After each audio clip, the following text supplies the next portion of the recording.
नमस्कार। म कक्षा 7 को पाठ 13 अलेक्जेन्डर फ्लेमिङ भन्ने पाठको दोस्रो दिनको अध्ययनमा छु।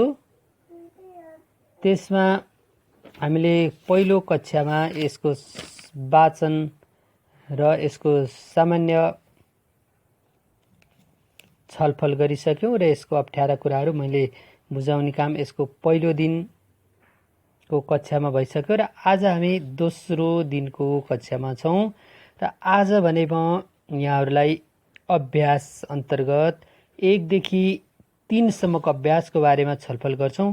यो कक्षा भिजुअल नभइकन यो अडियो द्वारा बनाइएको सुन्ने कक्षा हो। यसमा तपाईहरुलाई सम्बन्धित पाठका विभिन्न पेज अनुच्छेदहरूमा कहाँ उत्तर हुन्छ त्यो पनि मैले भनेको हुन्छु। यदि तपाईहरुलाई यो अडियो कक्षा राम्रो लाग्छ भनेदेखि अवश्य पनि यो युट्युब च्यानललाई सब्स्क्राइब र लाइक तथा शेयर गर्न सक्नुहुन्छ र गर्नुहोला भन्दै म आजको कक्षा अगाडि बढाउँछु। र आजको कक्षामा मैले अघि नै भनिसके पाठ 13 कक्षा 7 को नेपाली किताबको पाठ 13 को अलेक्जेन्डर फ्लेमिङ शीर्षकको पाठ अन्तर्गत अभ्यास 1 देखि 3 सम्म म आज यहाँहरूलाई भन्ने छु, बताउने छु र यस बारेमा नै के त छलफल गर्ने छौं हामी। अवश्य पनि तपाईहरुले आफ्नो पाठ 13 को अभ्यास पल्टाइसक्नुभयो र त्यहाँ 1 नम्बरमा के भनिएको छ त उत्तर भन भनेर भनिएको छ। सबैजनाले हेर्नुहोला र म यसलाई सरसर्ती यो हाम्रो प्रत्यक्ष कक्षाहरूमा हुँदाखेरि अन्तरक्रियात्मक र छलफलद्वारा पढ्नको लागि यो अभ्यासहरू हाम्रो पाठ्य पुस्तकले निर्धारण गरेको छ र हाम्रो पाठ्यक्रममा राखिएको छ। जस्तै अब हामी अगाडि बढौं है त। जस्तै उत्तर भन भनेको 1 नम्बरमा के छ त मुसा र साङ्लालाई कसरी नियन्त्रण गर्न सकिन्छ। यो प्रश्नको उत्तर हामीले के त अनुच्छेद 1 बाट खोज्न सक्छौं। अनुच्छेद 1 मा त्यहाँ हामीले के पढेका थियौं त भूमिका पाठको सुरुमा सामान्य परिचय दिने क्रममा हामीले कसरी मुसा र साङ्ला नियन्त्रण गर्छन् भन्ने कुरा भनेका थियौं। त्यसकै आधारमा हामी के भन्न सक्छौं त मुसा र साङ्लालाई नियन्त्रण गर्न बिरालो पाल्ने र वन साङ्लालाई घरमा ल्याएर छोड्न सकिन्छ अथवा मुसालाई बिरालो पालेर र साङ्लालाई वनसाङ्लो घरमा ल्याएर नियन्त्रण गर्न सकिन्छ। अब हामी यसकै खको प्रश्नतिर लागौं। खमा के भनेको छ अलेक्जेन्डर फ्लेमिङको जन्म कहिले र कहाँ भएको थियो भनेको छ। यो कहाँ छ त हामीले यो पाठको ठ्याक्क तपाईहरु तेस्रो अनुच्छेदमा हेर्नुस् त। तेस्रो अनुच्छेदको पहिलो लाइनमा नै यो प्रश्नको उत्तर भेटिन्छ। अलेक्जेन्डर फ्लेमिङको जन्म सन् 1881 मा बेलायतको अर्कसायर भन्ने गाउँमा भएको थियो। यसरी हामीले उत्तर खोज्दा के गर्नुपर्छ त सुरुको उत्तर सुरुकै अनुच्छेदतिर हुन्छ भने क्रमशः उत्तरहरू प्रश्नहरू सोधेका हुन्छन् र त्यसैगरी नै हामीले उत्तरहरू पनि दोस्रो तेस्रो र अनुच्छेदहरूमा खोज्दै जानुपर्छ। त्यसरी हामीलाई उत्तर खोज्न सजिलो हुन्छ।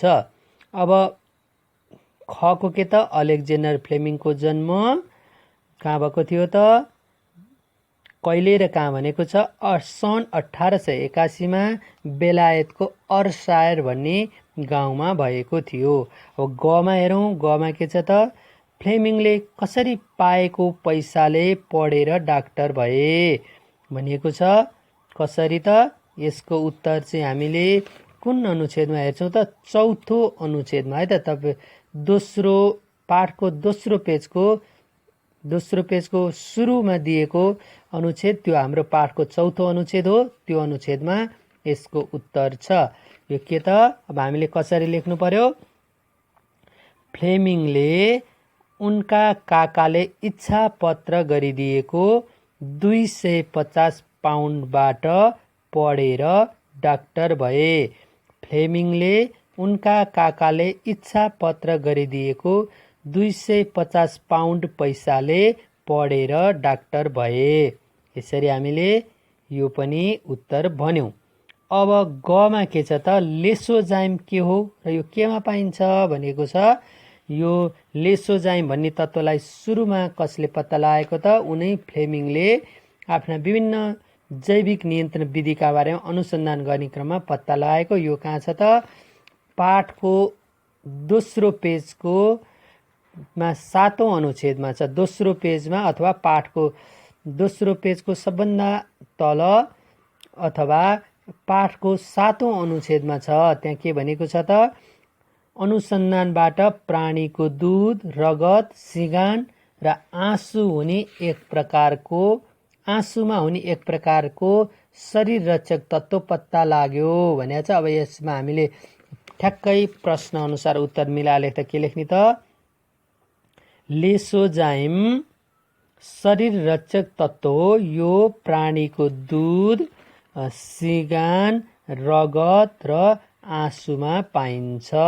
यसरी लेख्ने है त। अब ङमा के छ, प्रथम विश्वयुद्ध कहिलेसम्म भयो भनेको छ। हामीले यो पढ्ने क्रममा के पढेका थियौँ त, उनीले कसले त, अलेक्जेन्डर फ्लेमिङले 1814 देखि 1914 देखि 1918 सम्म विश्वभरि भएको एउटा के त ठुलो युद्ध भयो र संसारमा ठुलो युद्ध भयो र त्यो युद्धमा सैनिकहरूलाई उपचार गर्ने काम गरे भन्ने हामीले पढेका छौँ। त्यसबाट हामीले के बुझ्नु पर्यो त, प्रथम विश्वयुद्ध सन् 1914 देखि 1918 सम्म भयो। अब चमा छ, चमा के छ त, जोन कोहुन र उनको मृत्यु कुन रोगबाट भयो भनेको छ। यो उत्तर चाहिँ कहाँ छ त, यो उत्तर हामीले पाठको 9औं अनुच्छेदमा छ। पाठको 9औं अनुच्छेदमा त्यहाँ के कुराको गरेछ त, जब उनले अलेक्जेन्डर फ्लेमिङले पेनिसिलिन भन्ने एउटा ढुसीद्वारा निस्केको अथवा ढुसीको रसबाट निस्केको एउटा औषधिको पत्ता त लाए, तर त्यसको चाहिँ शुद्धिकरण गरेर अथवा त्यसको सार खिच्न, त्यो चाहिने तत्त्व मात्रै राख्ने काम बाँकी नै हुँदाहुँदै उनले त्यो सफल भएका थिएनन्। त्यति बेलै उनको भाइ निमोनियाबाट मरे भन्ने कुरा हामीले त्यो अनुच्छेदमा पढेका थियौँ। त्यसकै आधारमा हामीले के लेख्नु पर्यो त, जोन अलेक्जेन्डर फ्लेमिङका भाइ हुन्, उनको मृत्यु निमोनिया भन्ने रोगबाट भयो। जोन अलेक्जेन्डर फ्लेमिङका भाइ हुन्, उनको मृत्यु निमोनिया रोगबाट भयो। यसरी चमा पनि छ। अब छमा के छ त, फ्लेमिङको मृत्यु कहिले भयो भनेको छ। यो पाठको अन्तिम अनुच्छेदमा छ, अन्तिम अथवा 11औं अनुच्छेदमा छ। यस कहिले भनेको छ त, यहाँ के भनेको छ, यस्ता महान वैज्ञानिक फ्लेमिङ सन् 1955 मा अचानक हृदयघात भई यस संसारबाट सधैँका लागि विदा भए भन्नुको अर्थ के त, उनको मृत्यु भयो भनेको।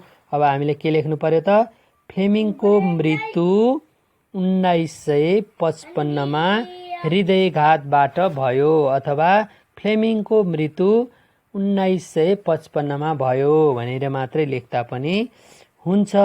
1 नम्बरको हामीले सक्यौं। अब 2 नम्बरको हेरौँ त। 2 नम्बरको एकदम सजिलो छ। यसमा ठिक उत्तरमा ठिक चिन्ह लगाऊ भनिएको छ। अब हामीले यी सबै अभ्यासहरूबाट के त, हामी यो पाठमा भएका विषयवस्तुहरूलाई बढीभन्दा बढी हामी बुझौँ भन्ने हिसाबमा नै यी विभिन्न अभ्यासहरू राखिएको हुन्छ। हामीले 1 नम्बरको अभ्यासबाट धेरै पहिला पढेका पाठका कुराहरूलाई फेरि सम्झ्यौँ। अब फेरि 2 मा जाउँ त। 2 मा ठिक चिन्हमा उत्तर लगाऊ भन्नेमा पनि त्यसै गरी हामीले फेरि थप बुझ्नेछौँ। यहाँ क, ख, ग गरेर 3टा प्रश्नहरू दिएका छन् र त्यसको ठिक्क तल त्यहाँ 3वटा अप्सनहरू दिएका छन्। ती 3वटा वैकल्पिक उत्तरहरूबाट एउटा उत्तर हामीले सही छान्नु पर्छ। जस्तै कमा हेरौँ, जैविक नियन्त्रण विधि भनेको के हो भनेको छ। अब यहाँ तीनटा अप्सनहरू मध्ये मिल्ने अप्सन कुन हो त? हामीले अगाडि पाठमा पढे अनुसार एउटा जीवको सहयोगले अर्को जीवलाई नियन्त्रण गर्ने विधि, यो नै के हो त? जैविक नियन्त्रण विधि हो। त्यसकारण कुन ठिक भयो त? 2 को कमा ई को चाहिँ सही उत्तर हो।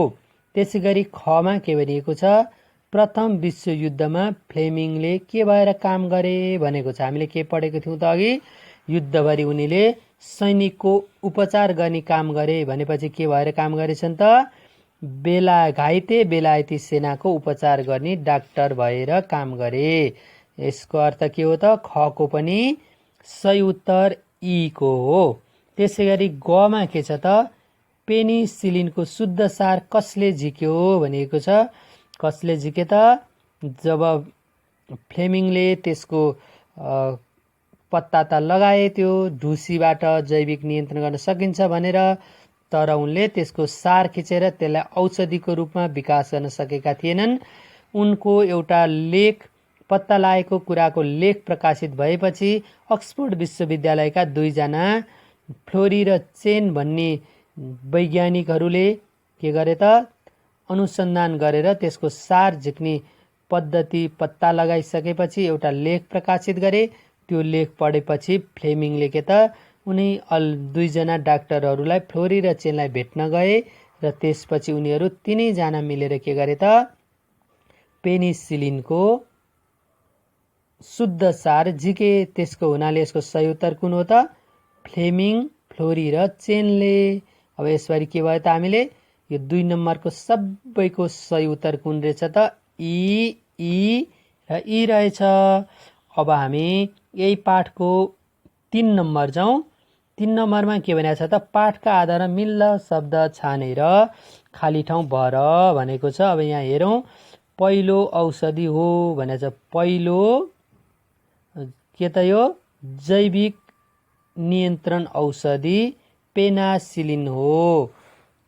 पहिलो जीव नियन्त्रक औषधि पेनासिलिन हो भनेर हामीले लेख्ने। के भनेको छ त? यहाँ अगाडि पनि प्रतिजैविक औषधि भनेको छ। अब हामीले यही अनुसार पाठको आधारमै लेख्ने। पहिलो प्रतिजैविक औषधि पेनासिलिन हो। पहिलो प्रतिजैविक औषधि पेनासिलिन हो। अब पेनासिलिनका अलेक्जेन्डर फ्लेमिङ हुन् भनेपछि के हुन् त? पेनासिलिनका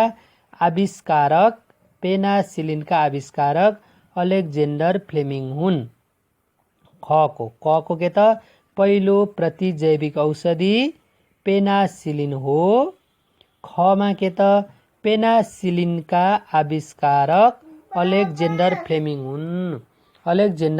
हुन्। गमा के त? सनदेखि संसारभर चलेको युद्धलाई प्रथम विश्वयुद्ध भनिन्छ। त्यस्तै यहाँ के भन्छ? सन् 1900 कति त? 1914 देखि 1918 सम्म संसारभर चलेको युद्धलाई प्रथम विश्वयुद्ध भनिन्छ। अब 3 मा के छ त? घमा 3 को घमा के छ त?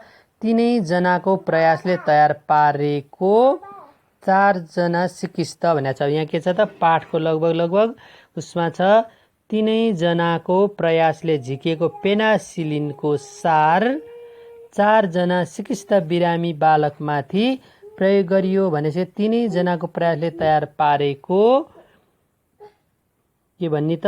त्यो कि प्रयासले तयार पारेको पेनिसिलिनको सार 4 जना सिकिस्त बिरामी बालकमाथि प्रयोग गरियो। फेरि एकचोटि 3 जनाको प्रयासले तयार पारेको पेनिसिलिनको शुद्ध सार 4 जना सिकिस्त बिरामी बालकमाथि प्रयोग गरियो। अब के त? यहाँ सन डटमा फ्लोरी चेन र फ्लेमिङ चेन र फ्लोरीबाट सम्मानित भए। केमा भए त?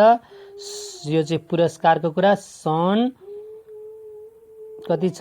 1945 मा फ्लेमिङ चेन र फ्लोरी विश्व प्रसिद्ध नोबेल पुरस्कारबाट सम्मानित भए। सन् 1945 मा फ्लेमिङ चेन र फ्लोरी नोबेल पुरस्कारबाट सम्मानित भए भनेर लेख्ने। यसरी आज हामीले के गर्यौं त, यस पाठका अभ्यास अन्तर्गत 1, 2 र 3 का अभ्यासहरू छलफल गर्यौं। अवश्य पनि यहाँहरूले यो अडियो क्लास सुनेर आफूलाई यो पाठका यति अभ्यासहरू समाधान गरिसक्नुभयो होला। धन्यवाद। आजलाई यति नै।